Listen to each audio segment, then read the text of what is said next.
I should be writing number 403. Well, I should be writing. I should be working on my craft. I should be writing. I should be submitting my next draft. But I'm sitting home watching Doctor Who.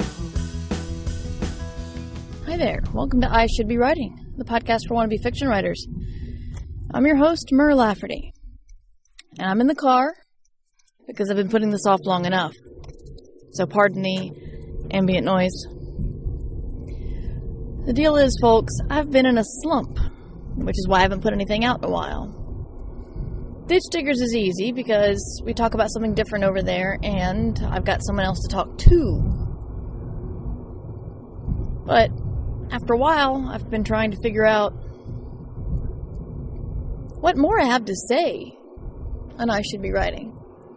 Because I've been doing a lot of episodes for a long time. And it wasn't a conscious thought of what do I have to say. It was a thought of what's my next show going to be about? And then if I did highly produced shows, I would insert a sound of crickets chirping right here. It's just nothing's come up. I do have an interview with Sherilyn Kenyon coming up at the end of this podcast. There's no good way to say this, but soon after the interview, the news broke about her allegations towards her ex-husband of poisoning her. And I'm only mentioning this now because it feels weird putting up an interview I've done with her with that news out there, and we don't mention it at all. Because I didn't know. When I recorded this, that news had not broken. So, if you're wondering why we don't touch on that, that's why. But the thing is, I've been feeling kind of in a slump lately. I wanted to take December off, and I couldn't because I still had too much writing to do. I had some book burner stuff and my final draft of a book due that I still can't officially announce, but I'll just say that if you look for me on Amazon, it'll come up. So I don't know what the deal is right there, but anyway, I will tell you it's middle grade, which apparently has different marketing rules, not rules, it's not like they have to do it, but practices, different marketing practices than adult science fiction. So that's why it's coming out in July, and they still haven't announced it yet, because you don't do that with middle grade, apparently. And then I also had another outline due for something I can't talk about. So I didn't take December off. So anyway, I've been doing some writing work I didn't expect to have to do, and then, gosh, January was just a bad month of either illness or incident or travel.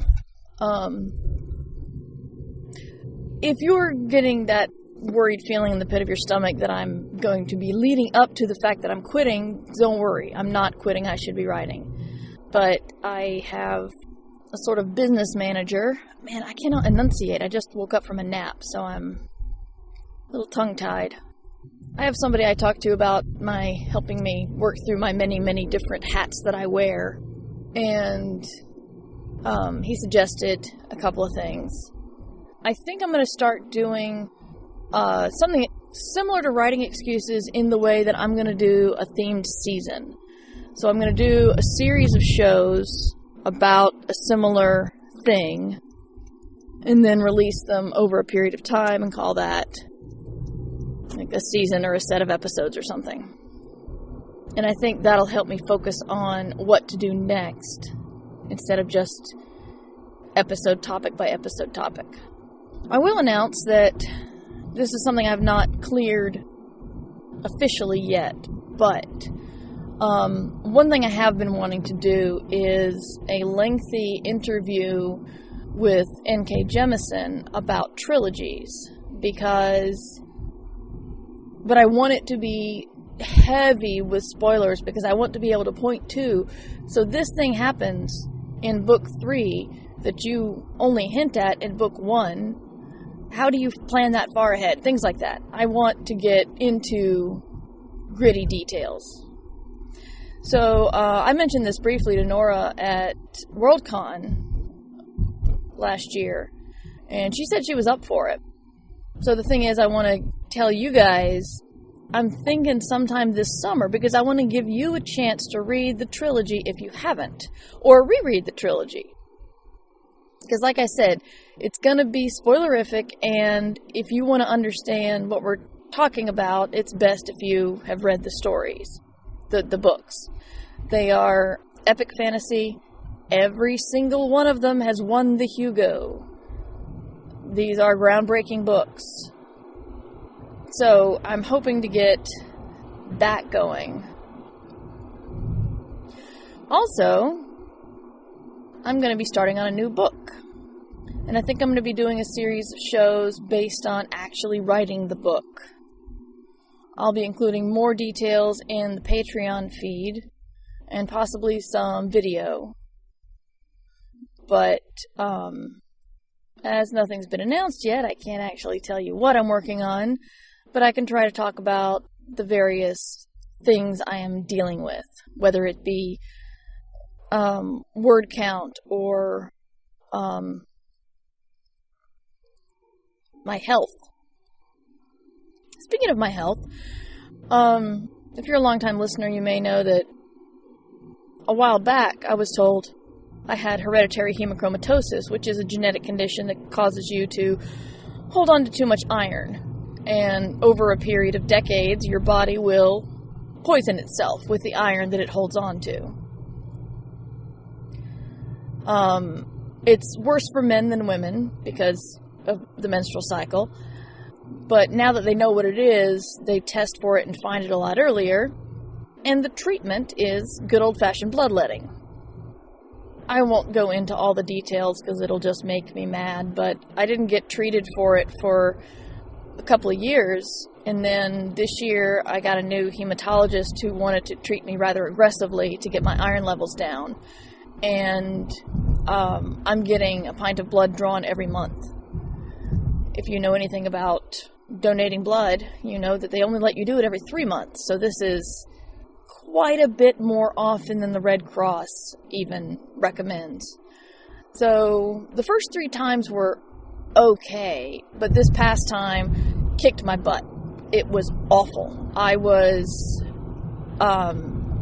allow myself a day to be exhausted, but the exhaustion lasted for 2 days. The inability to exercise very much went on into the weekend, and I wasn't feeling like myself until a full week after the phlebotomy.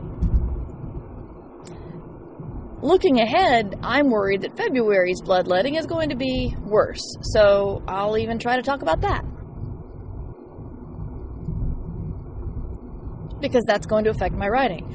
I have about 158 days to write this book, roundabout. So right now I'm still looking at fewer than 1,000 words a day, but let's be honest, I didn't write today. I've been trying to get a couple of other things off my plate so I can focus solely on writing. And then there's that. So this is sort of a metacast around the Sherilyn Kenyon interview, just telling you where I am, where my mind is. I'm feeling great about writing.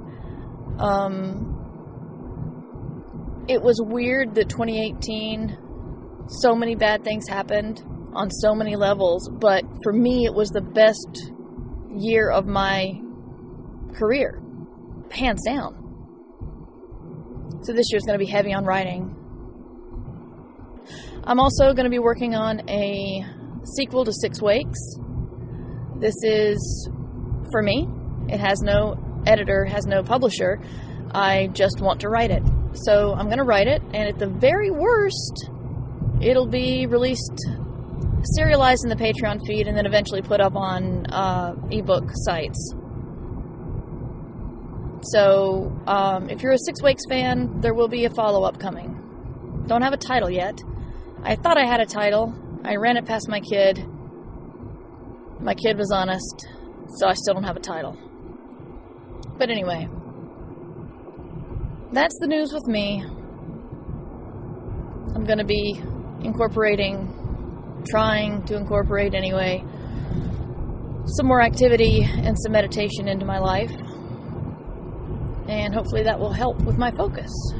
Then again, I've said this before, so I'm trying to figure out the one change I can make to actually make that happen. We'll see. But let's get to the Sherilyn Kenyon interview. Also, I have her latest book and a little bag of swag that her publicist sent me that I'd like to send to any of her fans who may be listening. Well, one. I can only send it to one person. But if you're a Sherilyn Kenyon fan and you enjoy this podcast, just email me and I'll give it to a random person. Don't have to be a Patreon subscriber or anything. Just let me know. I'll give it like a week or so, and then I'll pick somebody at random. But that's it. That's me. Oh, crap. Also, my website is kind of a mess, but I am doing a redesign, so if you go to the site and get frustrated, that all will be changing soon. So, be patient, please. Yeah, okay. I think that's all my news.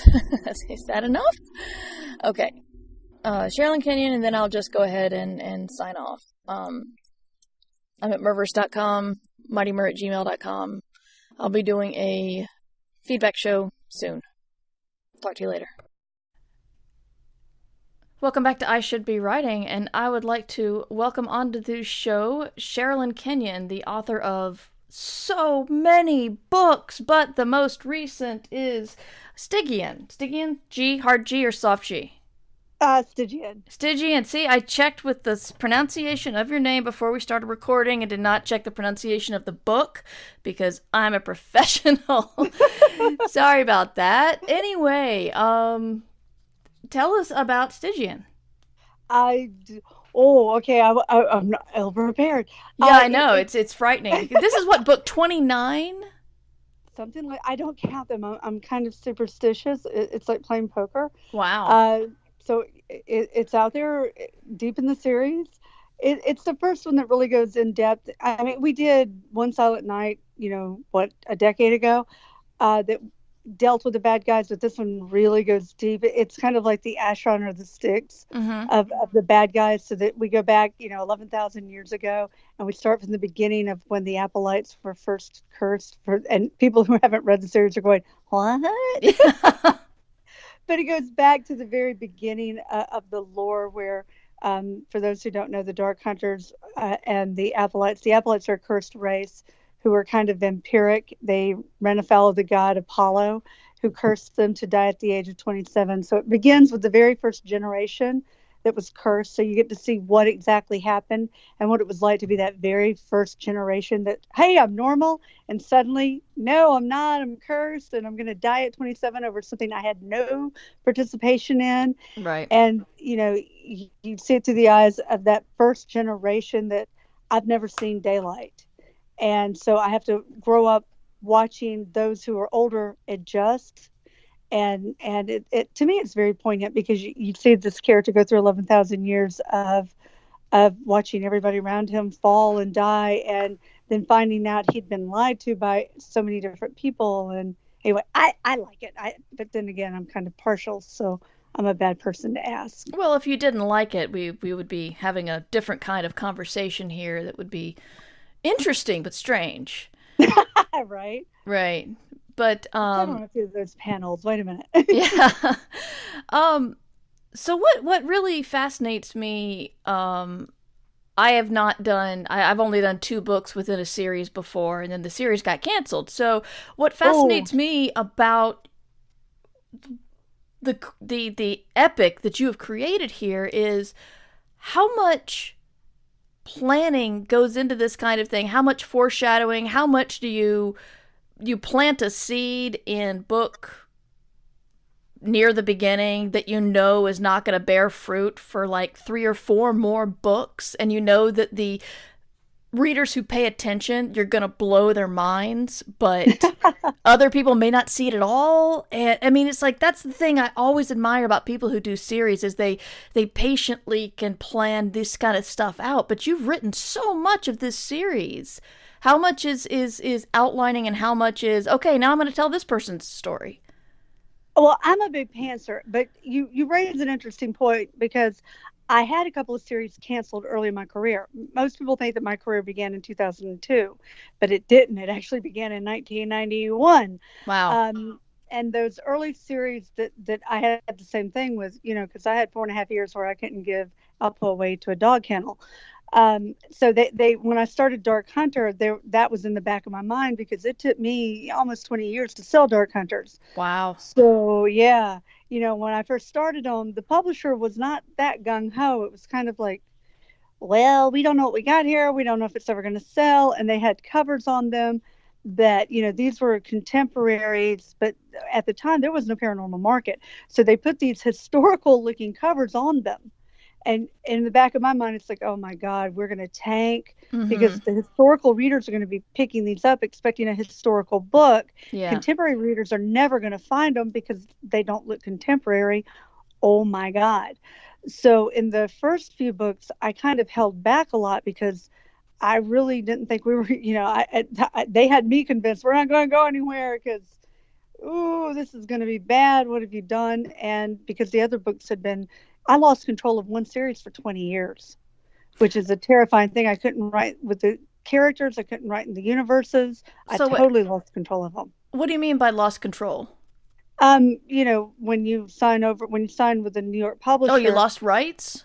Yeah, I lost the rights. Oh. I couldn't. Yeah, that's why we didn't have league books for a long time. Wow. We went from God, 1994, 95 until the next one came out 2009. There's a reason you had that big giant gap in them. Yeah. So having been burnt that badly on a series, I started the league books in the 70s. So we had that big giant gap. Having survived that, I went with Dark Hunters, which is my other, but I started writing Dark Hunters in 1984. So when the books came out in 2002, it's like, oh God, I don't want to relive this nightmare again. I'm going to be 90 before I get to write the next one. Yeah. So that was in the back of my mind. That's why, like Fantasy Lover, there is absolutely no Dark Hunters in it, because I'm like, well, if it comes out tanks and burns, I want to be able to still write these characters. That's why you really don't see me go really hard and deep into the series until really Night Embrace, because then I'm like, okay, I can breathe. I'm beginning to, at that point they had bought like 5 or 6 in that contract. So I'm like, okay, I have a little stability now. Now I can begin to set up the series the way I want it to be set up. Did I answer that question? I think I did. Not quite, but it was really fascinating. It's scary how I think a lot of beginning writers believe that, you'll sell a series and you'll get that trilogy, and if you get the contract for that trilogy, you'll write the trilogy, and none of that is guaranteed. No, neither success or failure is ever guaranteed. It's always a hamster on a wheel. You're always hoping. But yeah. But once you got into the confidence that this was a hit and it was going to continue, how deep did you start to go into the foreshadowing and the planting clues for later stuff, or planning things that didn't pay off for a couple of books? Oh, all in. Now it's like, well, and even recently, my Chronicles of Nick kind of got sliced in half. But yeah, all in. I mean, now it's like, okay, because of where I am in my career now, I know that it will, eventually the books will come out. So now I don't have that fear anymore, because I know the fans are going to be there.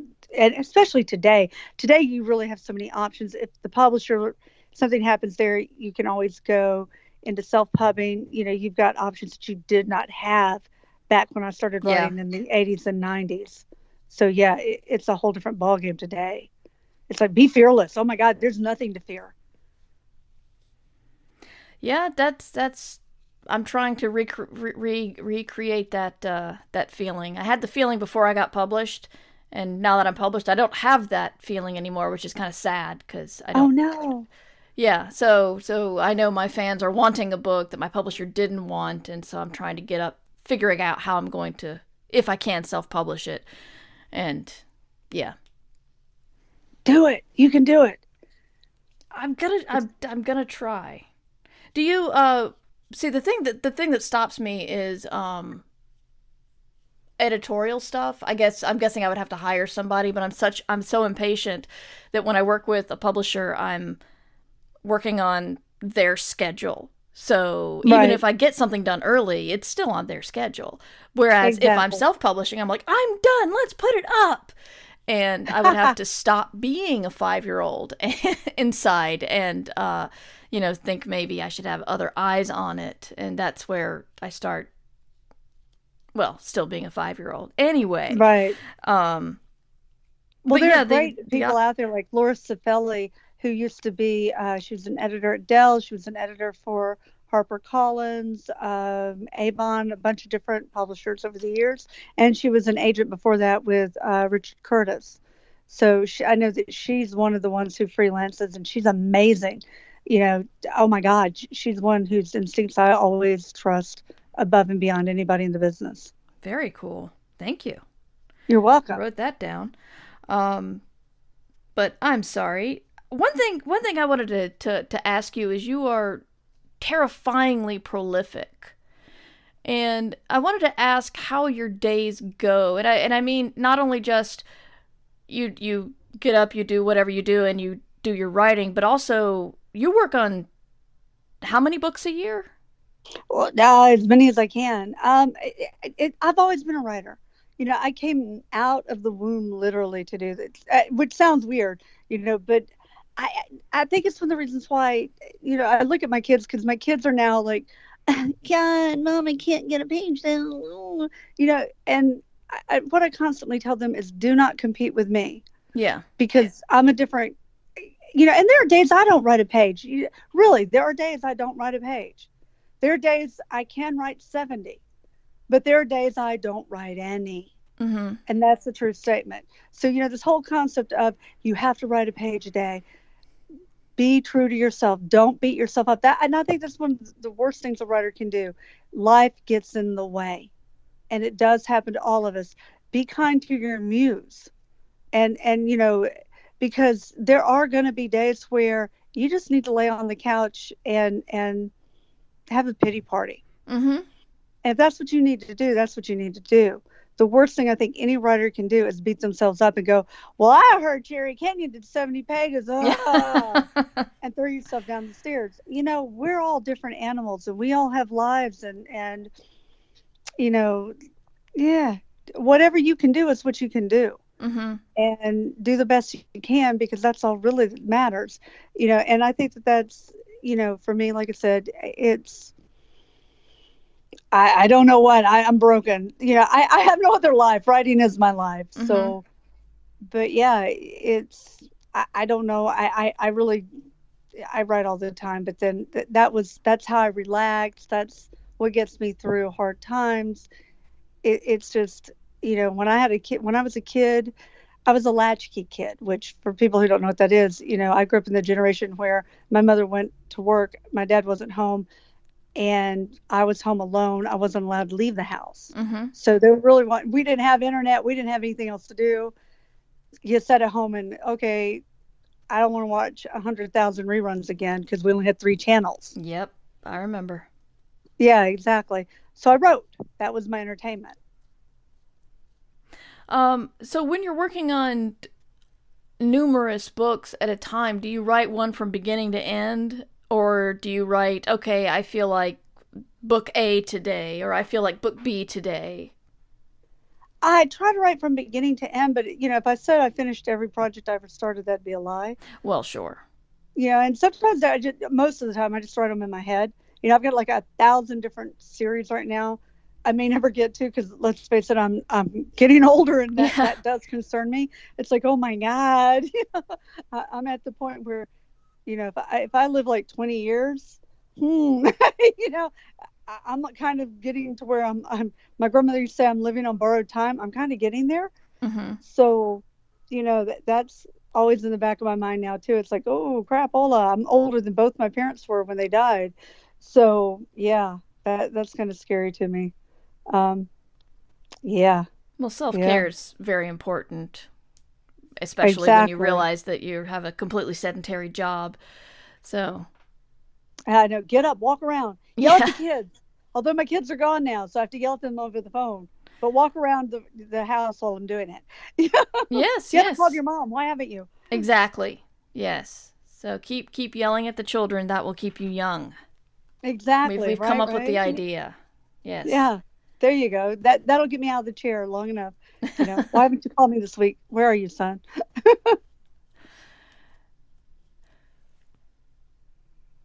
Sorry. Oh, that's okay. I did the same thing.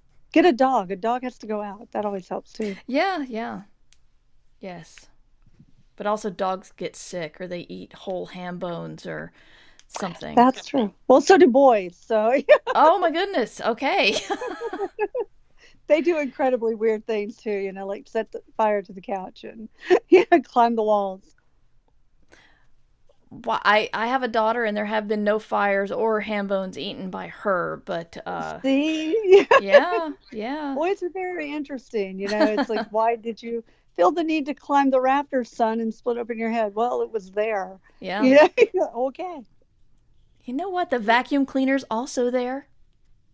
Yeah, but they don't do that. Yeah. That's not interesting. That's not a personal challenge. Yeah. Yeah. Um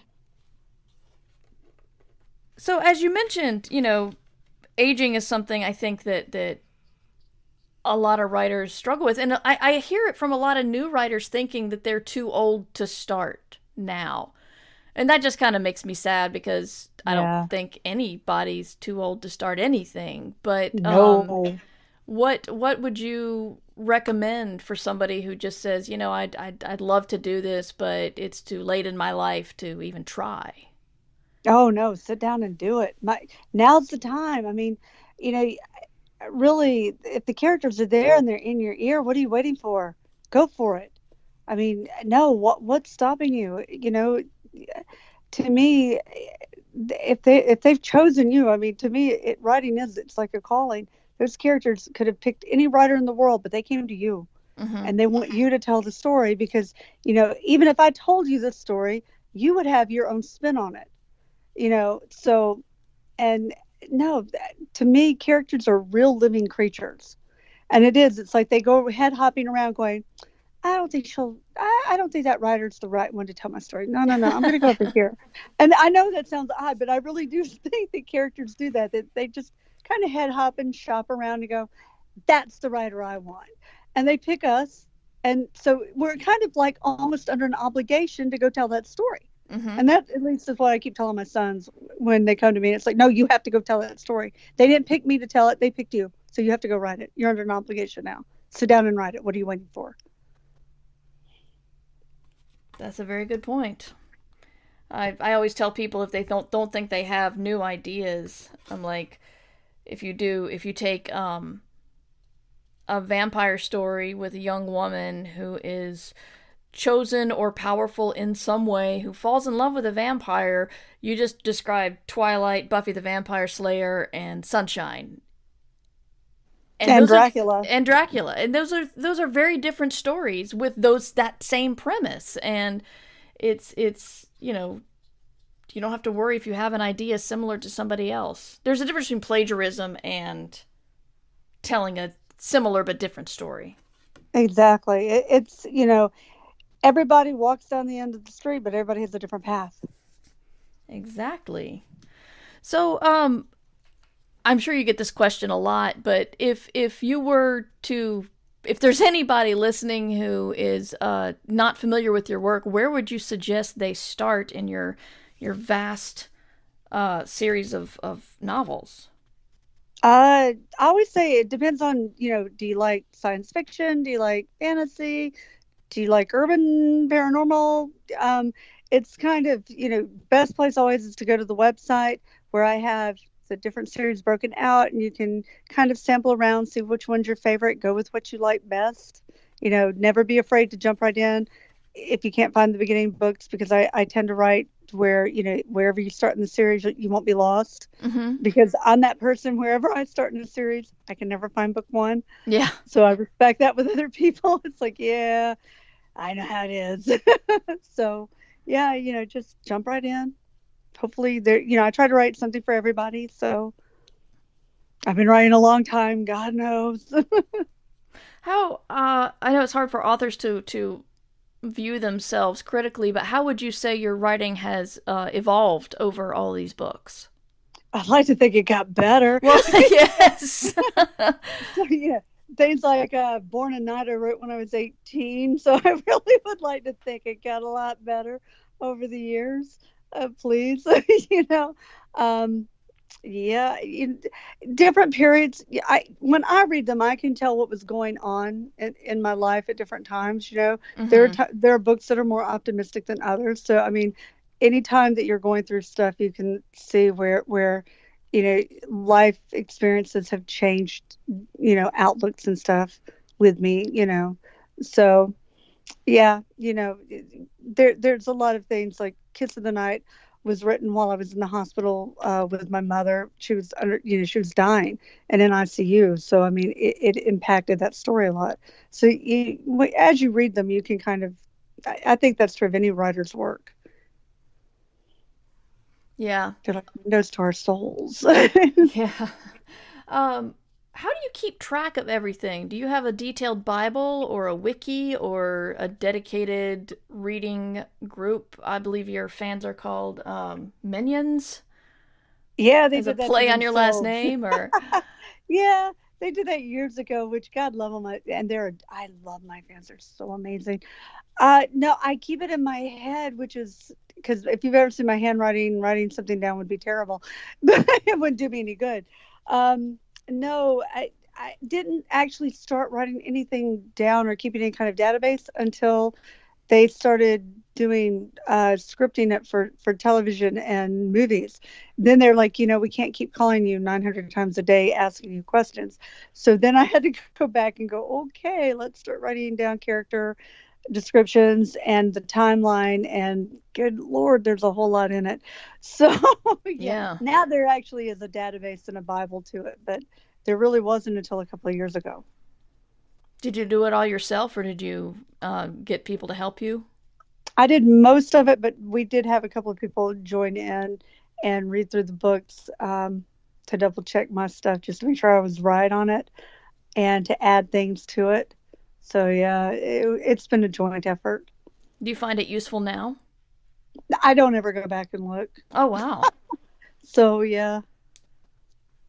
You must have an amazing memory. Well, I don't remember anything else. So other than my children's birthdays, I walk through the house constantly going, I had a Coke a minute ago. Did I see my Coke? Where did I put my shoes? If you've ever tried to get out of the house with me, my children just shake their heads because it's like, okay, shoes. I need shoes. Mm-hmm. Where's my coat? Where am I going? Yeah, been there. Sherilyn, is there anything I have not mentioned that you would like to talk about? Just if you're running, keep going, man. Don't stop. Don't let anything stop you. Yeah. Over, under, around, or through. That is definitely that's why I started writing. That's why I started this show. Yeah. Good job. Awesome. Because yeah, I hate to see, I've been doing this for so long and I've seen so many writers quit, and it absolutely breaks my heart. There's nothing I hate to see more. Yeah. Well, I didn't ask a lot of my main questions because you have a wonderful resource on your website, which is SherilynKenyon.com, with like a complete area for writers answering a ton of questions. And so I'm just going to point people there because you've got so much good information there. And you're very, very kind and patient to come out with all of that. I mean, you've got information on your middle is sagging. How do you make it more interesting? I mean, you just got, it's very generous of you to come out with this thing, especially when you're writing, umpteen books a year. Well, and like I said, my thing is, writers need to support each other. I don't understand why so many just get into that mindset of kill the competition. We're not in competition. I've never known a reader yet who stopped reading a writer because another one came along. Yeah. To me, it's like, no, man, no. Yeah, we always need more writers. The more books, the better. Yeah, if we can turn somebody on to reading, they're not going to put down the book and go, okay, I'm done reading now. They're going to go, okay, where's another book? Absolutely. Yeah. Yeah, absolutely. The more we got, the better, always. All right. Well, thank you so much for being on I Should Be Writing, Sherilyn. The book is Stygian. I said it right that time, I think. And according to your site, your next book is At Death's Door, and it's coming in 127 days as of January 7th, which is today. So that's exciting. Yeah. Remember, you can support the show at patreon.com/mightymur. I Should Be Writing theme music provided by John Anelio. You can find more about him at johnanelio.com. This podcast is distributed under a Creative Commons Attribution Share-alike license.